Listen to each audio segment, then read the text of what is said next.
O regime iraniano está oficialmente se destruindo por dentro. Uma amarga guerra civil eclodiu dentro do governo, com comandantes militares rebeldes tentando desesperadamente sabotar seus próprios diplomatas antes mesmo de eles irem ao Paquistão para negociar. Dê uma olhada nesse relatório. Altos funcionários iranianos estão envolvidos em uma disputa sobre a composição e a autoridade da delegação que vai negociar com os Estados Unidos em Islamabad. O chefe da Guarda Revolucionária, Ahmad Vahidi, tenta restringir o poder do presidente da Câmara e do ministro das Relações Exteriores, Aragashi, nas negociações. Vahidi também defendeu a inclusão de um novo integrante, o secretário do Conselho Supremo de Segurança Nacional, na equipe de negociação. Os atuais membros da equipe contestam a iniciativa, alegando que o novo integrante não tem experiência em negociações estratégicas. Ao mesmo tempo, o Vahidi e o comandante da Força Aeroespacial do IRGC enfatizaram que a delegação deve evitar qualquer negociação sobre o programa de mísseis do Irã. Agora, isso é algo que já notamos antes também. O IRGC aumentou seu controle sobre a sociedade iraniana desde que essa guerra começou. Agora, os comandantes do IRGC querem manter o controle e evitar perdas devido a negociações dos líderes civis no exterior. No entanto, essa divisão não está só no topo. Observamos o mesmo fenômeno ocorrer na sociedade iraniana, especialmente entre apoiadores da República Islâmica. Muitos apoiadores agora protestam contra o ministro das Relações Exteriores e o presidente do parlamento envolvidos nas negociações. Veja esse vídeo das pessoas protestando contra o ministro das Relações Exteriores, que parece estar indo a algum lugar. Ah, ocidentais, amaldiçoem seus pais, Sr. Arati, que joguem poeira sobre sua cabeça. Olhem, as pessoas estão tendo um ataque na frente do Ministério das Relações Exteriores. Pelo Alcorão, estão surtando, gritando e causando tumulto. Maldito seu pai, suas ações, sua existência e cabeça, que joguem poeira sobre ela. Que joguem poeira em sua cabeça. Alguns iranianos veem as negociações com os Estados Unidos como traição, mas mesmo assim, as negociações parecem estar avançando. Então, vamos falar sobre as próprias negociações. Como devem se lembrar de ontem, as conversas seriam na sexta-feira, ou seja, hoje, mas parecem ter sido adiadas de novo. Funcionários paquistaneses que estão mediando essas negociações estão dizendo à mídia que as conversas agora devem ser adiadas para o fim de semana. Ou seja, elas devem acontecer durante o fim de semana. Eles esperam que o processo dure vários dias, podendo se estender até segunda ou terça-feira. Ontem falamos que funcionários iranianos ameaçam sair das negociações se não houver cessar-fogo também no Líbano. O Irã afirma que isso já estava previsto no acordo inicial de cessar-fogo, enquanto Estados Unidos e Israel alegam que o Líbano não foi incluído no que foi acertado. Felizmente, o presidente Trump divulgou ontem uma declaração dizendo que o primeiro-ministro Netanyahu concorda com o cessar-fogo e agirá de forma mais comedida em relação ao Hezbollah no Líbano. Essas foram palavras dele, não minhas. Trump também divulgou uma declaração basicamente criticando o Irã e dizendo que o Irã não está cumprindo a parte deles no acordo. Como vocês devem se lembrar, o Irã deveria abrir o Estreito de Hormuz e, em troca, os Estados Unidos pararam os bombardeios. O presidente Trump afirmou que o Irã age de forma desonrosa ao permitir a passagem de petróleo pelo Estreito de Hormuz, contrariando nosso acordo. Agora, com base em dados marítimos públicos, podemos ver que o tráfego pelo Estreito de Hormuz nem sequer aumentou desde que o cessar-fogo entrou em vigor. E isso significa que o Irã realmente não está fazendo nada da parte deles. Basicamente, tudo o que eles concordaram, eles não cumpriram. Eles ainda estão bombardeando os países do Golfo. Na noite passada, autoridades do Kuwait anunciaram que suas defesas aéreas foram ativadas para conter um ataque de drone. Agora, há uma ressalva aqui. Os ataques aos países do Golfo diminuíram consideravelmente. Então, isso é um sinal positivo. Mas, ainda assim, um cessar-fogo significa que os disparos precisam parar. E não parece que isso esteja acontecendo. Na verdade, se você olhar de uma perspectiva mais ampla, vai ver que ninguém está realmente cumprindo sua parte do cessar-fogo, exceto os Estados Unidos. Os Estados Unidos cessaram os bombardeios, mas o Irã segue atacando países do Golfo e mantém o Estreito de Hormuz quase fechado. De um lado, Israel e Hezbollah seguem em conflito. Israel ataca posições do Hezbollah, que responde lançando foguetes em Israel. Agora, felizmente, ontem recebemos algumas notícias positivas relacionadas à guerra entre Israel e Hezbollah. Israel anunciou que vai negociar com o Líbano na próxima semana. Agora, diferente das conversas entre Irã e Estados Unidos, não foi anunciado nenhum cessar-fogo por parte de Israel em relação ao Líbano, apenas negociações. Isso significa que os combates ainda continuam, mas diminuíram bastante em comparação com o primeiro dia do cessar-fogo. Mas apesar de todo esse caos, também temos sinais positivos. O vice-presidente J.D. Vance partiu para o Paquistão nesta manhã. Aqui está sua declaração antes de embarcar no Air Force Two. Não sei o nome do avião do vice-presidente, mas acho que se chama Air Force Two. Ouça. Ansiosos pela negociação, acredito que será positiva. Vamos ver, como disse o presidente dos Estados Unidos, se os iranianos estiverem dispostos a negociar de boa fé, certamente estamos dispostos a estender a mão. Se tentarem nos enganar, verão que a equipe de negociação não será receptiva. Vamos buscar uma negociação positiva. O presidente nos deu algumas diretrizes bem claras e vamos ver. Então espero que vocês tenham um voo seguro. Certamente responderemos algumas perguntas mais tarde, mas por agora, vamos embarcar no avião e seguir viagem. Obrigado a todos. Agora você tem que presumir que os Estados Unidos receberam algumas garantias, seja do Paquistão ou do Irã, de que a delegação iraniana virá para as negociações. Se não fosse assim, o vice-presidente não viajaria publicamente ao Paquistão. Se o Irã não aparecer, isso vai ser um pouco constrangedor para os Estados Unidos e para todos os outros envolvidos. Agora, antes de falarmos sobre as negociações, precisamos mencionar que, se elas realmente acontecerem, será um evento histórico. E aqui está o motivo. Essa reunião de negociação seria o encontro de mais alto nível entre os Estados Unidos e o Irã desde que a Revolução Islâmica aconteceu em 1979. Antes, o presidente Obama ligou para o presidente iraniano durante as negociações de 2015, ou talvez 2013. Antes disso, o secretário de Estado John Kerry se reuniu com o ministro das Relações Exteriores do Irã. Desta vez, o vice-presidente dos Estados Unidos, segundo a autoridade do país, se reúne com uma delegação iraniana. É histórico para a República Islâmica, pois nunca haviam se reunido com um americano de tão alto escalão. Autoridades paquistanesas estão dizendo que têm confirmação de que uma delegação iraniana virá a Islamabad, no Paquistão, na noite de sexta-feira para essa reunião. Eles não especificam o fuso horário, mas acredito que seja sexta-noite no horário do Paquistão, ou seja, quando vocês estiverem assistindo ao vídeo. Se houver confirmação de que a delegação saiu do Irã e chegou ao Paquistão, aviso nos comentários fixados abaixo.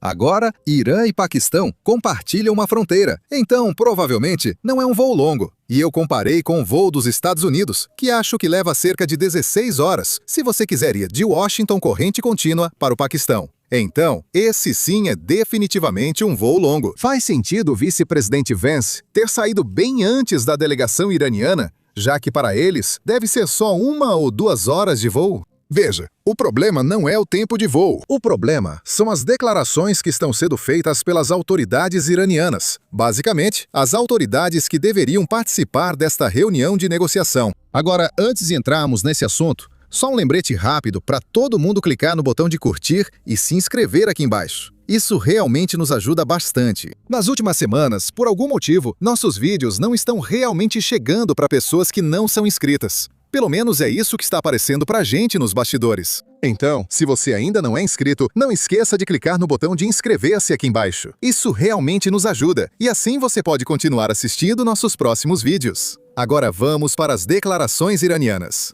Veja, enquanto os paquistaneses estão confirmando que o Irã vai vir, as autoridades iranianas estão dizendo algo completamente diferente. Dê uma olhada nessa declaração. Essa declaração é do presidente do parlamento do Irã, que os Estados Unidos consideram como o cara que manda do Irã, o cara que tem mais poder. E ele diz que 2 medidas acordadas mutuamente ainda precisam ser implementadas: um cessar-fogo no Líbano e a liberação dos ativos iranianos bloqueados antes das negociações. Ambas devem ser cumpridas antes que as negociações comecem. Agora, isso é uma loucura por vários motivos. Primeiro de tudo, nunca ouvimos falar desses ativos bloqueados, até que J.D. Vance realmente embarcou em um avião. Foi quando ele estava no ar que o Irã anunciou essa nova condição. Para ser justo com o Irã, talvez essa não seja uma condição nova, já que ambos os lados não divulgaram o acordo de cessar-fogo. Talvez isso fizesse parte do cessar-fogo, mas não sabemos. Publicamente, é a primeira vez que alguém menciona esses ativos bloqueados. Agora, existe a chance de isso ser apenas retórica. Você sabe, as autoridades iranianas têm o hábito de dizer uma coisa publicamente e fazer algo completamente diferente nos bastidores. Já vimos esse padrão antes. Se isso for verdade e eles estiverem impondo condições enquanto os Estados Unidos viajam ao Paquistão, isso pode dar muito errado. Talvez o Irã esteja esperando que os Estados Unidos cedam mais concessões, porque os Estados Unidos não quer passar vergonha pousando no Paquistão sem que os iranianos apareçam. Mas também existe o outro lado. Os Estados Unidos podem ficar muito irritados e a guerra escalar para níveis inéditos. Lembra a todos que antes do cessar-fogo, a guerra ia escalar a um nível que deixou todos surtando e atacar pontes e usinas iranianas, algo para o qual o Irã não estava preparado. Então, há uma grande chance de que o Irã esteja jogando um jogo muito perigoso. Agora, como eu disse antes, essa situação está evoluindo basicamente a cada hora. Ou seja, temos novas declarações saindo de pessoas envolvidas nisso tudo a cada hora. Então, a situação pode mudar. E como eu disse, quando vocês assistirem a este vídeo, se a delegação iraniana for para o Paquistão, eu vou colocar essa informação no comentário fixado para que vocês tenham essa atualização. Mas, por enquanto, isso é tudo que sabemos. Então, vamos mudar nosso foco para o Estreito de Hormuz. Agora, o Irã afirma que o Estreito de Hormuz está aberto, mas os navios têm que pagar uma multa enorme, ou um pedágio enorme. Chame como quiser. Aqui estão mais detalhes. Oi pessoal, bom dia! Com negociações arriscadas neste fim de semana em Islamabad, Paquistão, um oficial de inteligência israelense disse à Fox News que o Irã está cobrando taxas dos poucos navios que permite cruzar o Estreito de Hormuz. Esse oficial diz que o estreito está sob total controle da Guarda Revolucionária Islâmica, que decide quem pode ou não passar. Recebi a informação de que a comunidade de inteligência compartilha dados sobre o Irã tentar reforçar o controle do estreito antes das negociações deste fim de semana. À noite, o presidente Trump foi ao Truth Social comentar que o Irã está fazendo um trabalho muito ruim e, segundo alguns, desonroso ao permitir a passagem de petróleo pelo Estreito de Hormuz. Esse não é o acordo feito com só 8 embarcações. O Irã exige cerca de $1 extra por barril, o que equivale a 2 milhões de dólares para um grande petroleiro. Um grande navio petroleiro transporta cerca de 2 milhões de barris de petróleo. Ele pagaria multa de 2 milhões de dólares, enquanto navios menores pagariam menos. Mesmo assim, é muito dinheiro para quem transporta o petróleo. Agora, em relação a tudo isso, o Irã tem divulgado declarações basicamente dizendo que quer o controle permanente do Estreito de Hormuz nas negociações. Pessoas que não acompanham geopolítica estão surtando, dizendo que isso vai mudar o mundo para sempre. Não digo que o Irã não possa sair na frente nas negociações. Isso ainda é possível e depende do tipo de concessões que os Estados Unidos estiverem dispostos a fazer. Mas algo que os Estados Unidos ou o mundo jamais aceitarão é o Irã controlar permanentemente o Estreito de Hormuz. Há leis da ONU contra isso. Existem outros países que fazem fronteira com o Estreito que não gostariam disso. E claro, há outros países, como os europeus e os asiáticos, que também não gostariam disso. Por que os países do Golfo deixariam só o Irã cobrar pedágio se também estão no Estreito? Não seria justo só o Irã receber? Entende o que quero dizer? E do outro lado, como já mencionei, se o Irã pode cobrar pedágio no Estreito de Hormuz, Singapura também poderia fazê-lo no Estreito em sua fronteira? O Reino Unido pode cobrar pedágio na fronteira? E a Espanha faz o mesmo na deles. Isso pode virar um grande problema se o Irã cobrar pedágio no Estreito de Hormuz, pois todos os países iriam querer fazer o mesmo. Se eu fosse político em outros países, poderia argumentar: se nossos navios pagam pedágio no Estreito de Hormuz do Irã, por que não cobrar pedágio de outros países também? Caso contrário, nossas empresas estariam competindo em desvantagem, entende? E o outro lado é que, mesmo podendo fechar o Estreito de Hormuz, o Irã não é dono dele. Pense bem, eu sou um cara que não tem jatos particulares, nem força aérea, nem marinha, certo? Posso comprar um drone na Amazon, voar perto de um aeroporto e fechá-lo. Isso não obriga as companhias aéreas a me pagar uma taxa pelas passagens que estão vendendo. Só porque um país pode fechar um estreito, não quer dizer que possa cobrar pedágio, pois haverá grande reação internacional, como vimos no ano passado. Os Houthis fecharam o Estreito de Bab al-Mandab, mas não conseguiram cobrar pedágio. Depois, houve um acordo e eles pararam de atacar navios. Mesmo hoje, durante a guerra em que o Irã está sendo dizimado militarmente, os Houthis não fecham o Estreito de Bab al-Mandab, porque sabem que isso pode causar grande reação. Então sim, mesmo que o Irã esteja dizendo publicamente que quer o controle do estreito, as chances disso acontecer são muito baixas.